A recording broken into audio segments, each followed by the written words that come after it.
templo ang itinayo ng tao.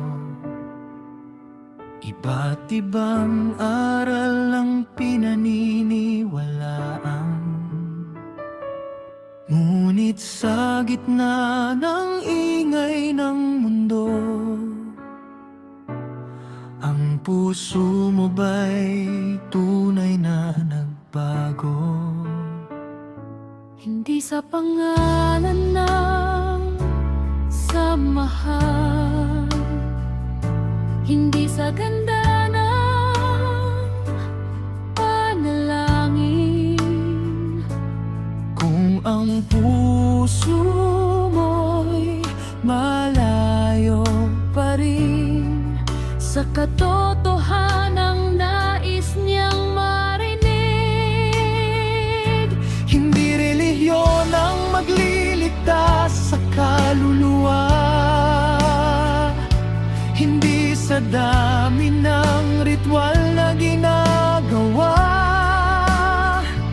Ang hanap niya ay pusong tapat na marunong magmahal at magpatawad. Hindi relihiyon ang magbubukas ng langit, kundi ang pusong sa Diyos ay kumakapit, lumakad sa liwanag ng Kanyang salita. Doon mo matatagpuan ang tunay na pag-asa.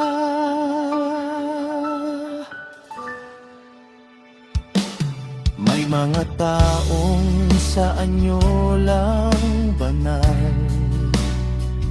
ngunit sa gawa'y naliligaw pa rin. Ang tunay na daan ay nasa puso na sumusunod sa liwanag niya.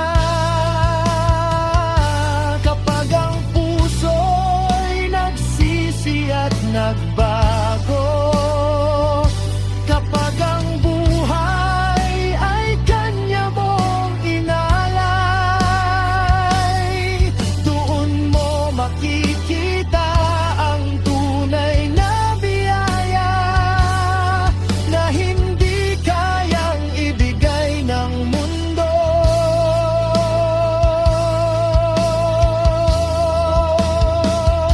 Hindi relihiyon ang magliligtas sa kaluluwa,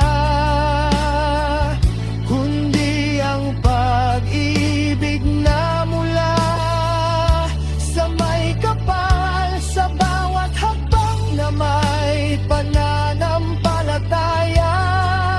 Doon nagsisimula ang buhay na walang hanggan. Hindi pangalan ng reliyon ang sagot, kundi ang pusong tunay na sumunod.